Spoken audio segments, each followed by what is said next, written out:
afin d'instruire aussi les autres que 10 000 paroles en langue. Frères, ne soyez pas des enfants sous le rapport du jugement, mais pour la malice.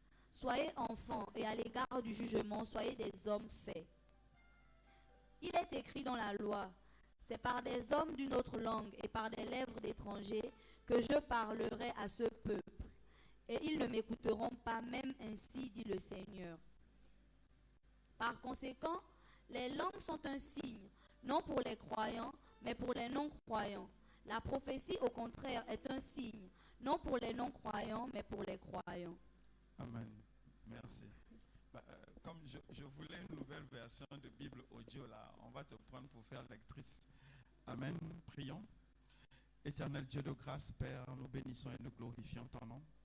Il n'y a point de Dieu qui te soit semblable. C'est pourquoi, Père éternel, de toute notre âme, de tout notre esprit, nous t'adorons. Père éternel, que nos regards continuent à se tourner vers toi.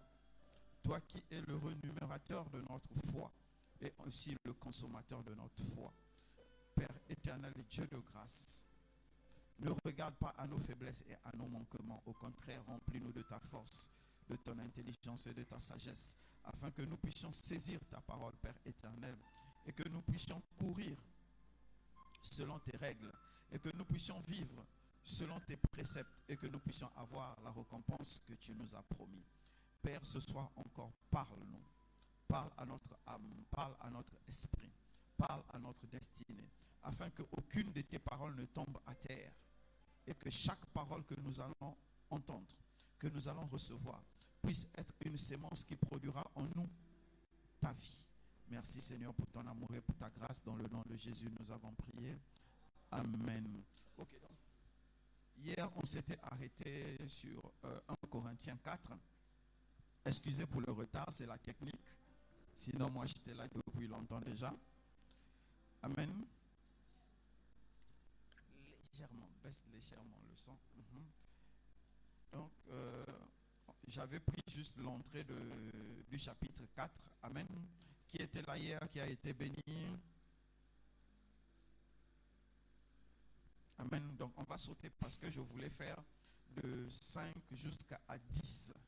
Donc, j'espère que j'aurai assez de temps. Je vais aller vite, donc souffrez que je puisse condenser beaucoup de choses. C'est comme je vous disais hier, c'est juste pour vous permettre, quand vous allez lire le livre de Corinthiens, d'avoir un esprit encore plus ouvert. Amen. Donc, nous allons lire 1 Corinthiens 4 à partir de 10.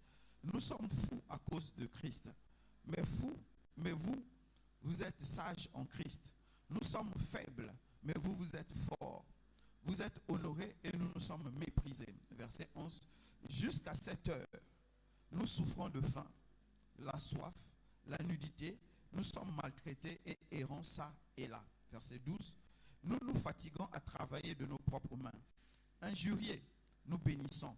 Persécutés, nous supportons. Verset 13. Calomniés, nous parlons avec bonté. Nous sommes devenus comme la balayure du monde, le rebut de tous jusqu'à maintenant. Amen. Verset 14. Ce n'est pas pour vous faire honte que j'écris ces choses, mais je vous avertis comme à mes enfants bien-aimés. Car quand vous aurez 10 000 maîtres en Christ,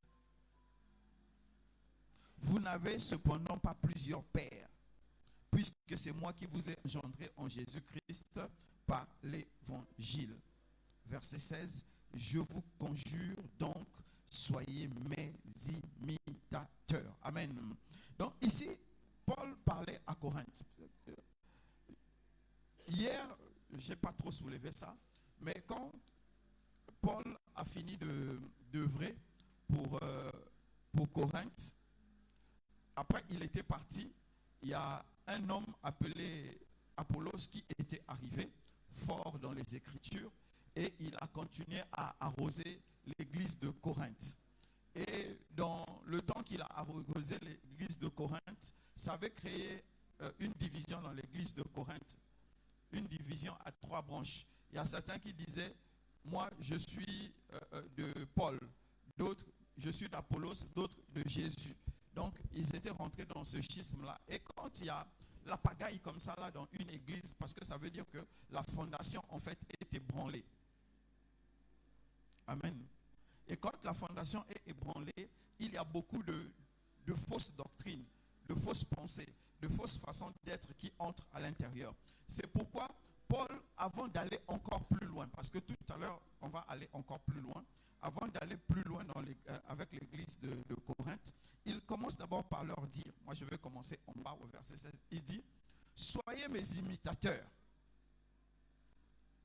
Donc il dit que ne parlez pas d'Apollos, ne parlez pas de Jésus, mais vous parlez de moi, soyez mes imitateurs. Pourquoi? Parce que lui, il est imitateur de Jésus. Et en remontant, il leur fait comprendre ceci, que la fondation, leur fondation est la fondation de Paul.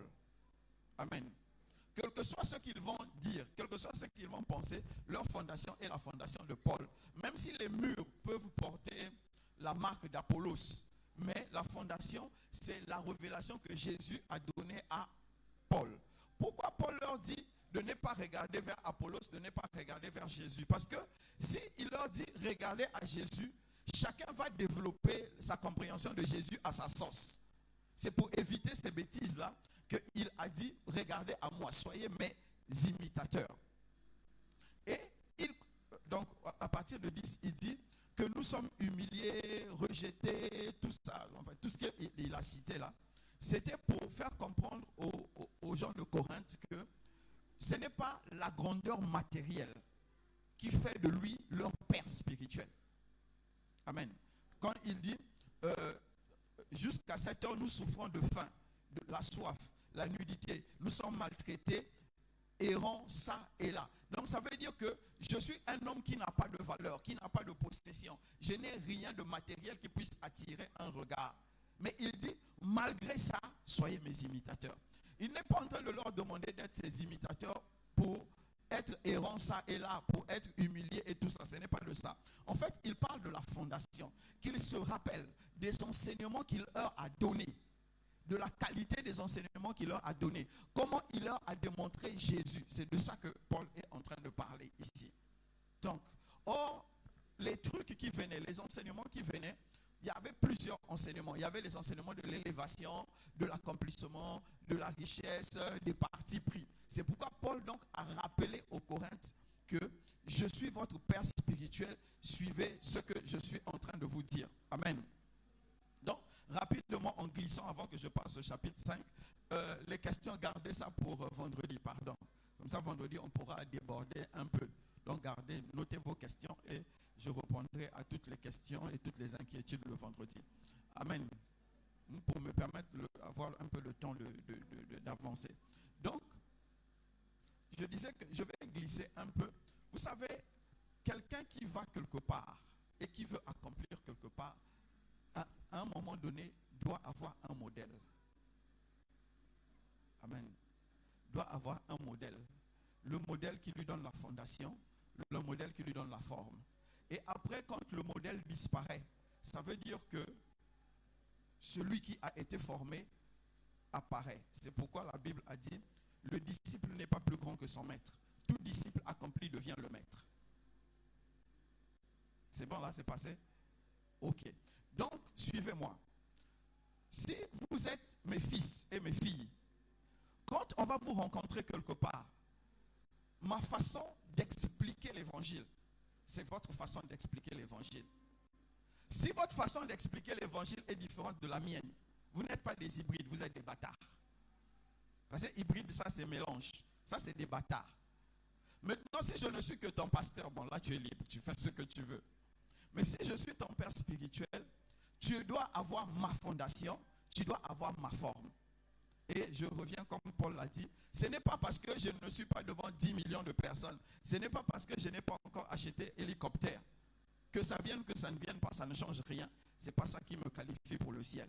Ce n'est pas le bien matériel qui me qualifie pour le ciel. Donc vous devez comprendre, comme Paul le disait, pour que l'église de Corinthe puisse se relever. Paul a compris qu'il fallait restaurer quelque chose, la paternité. Et c'est ce que je vous dis aussi. Pour que votre spiritualité devienne forte, qu'elle devienne puissante, vous devez restaurer votre paternité.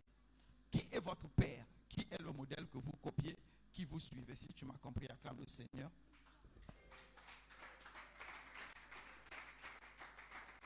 Amen. Donc, quand il a fini de restaurer la paternité, il entre dans une partie du vif du sujet. Chapitre 5. On entend dire généralement qu'il y a parmi vous de l'impudicité. Et une impudicité telle qu'elle ne se rencontre même pas chez les païens. C'est au point que l'un de vous a la femme de son père. Quel héritage! Ce n'est pas écrit, c'est moi qui dis. Verset 2.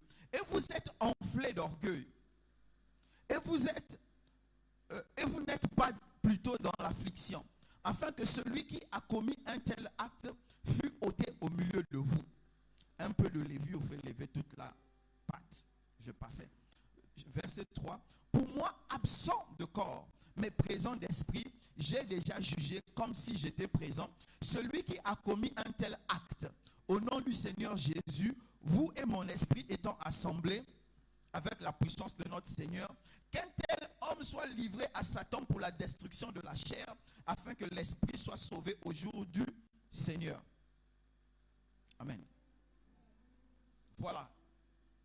Il y avait tellement de courants de pensée dans l'église de Corinthe qu'il y a quelqu'un qui s'est donné le droit de récupérer l'ancienne femme de son père. Donc sa maman.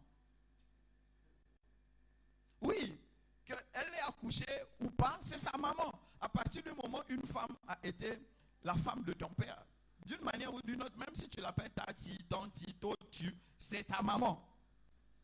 C'est à cause de ça que Jacob avait enlevé à Ruben la primauté. Il a donné à Joseph parce qu'il avait couché avec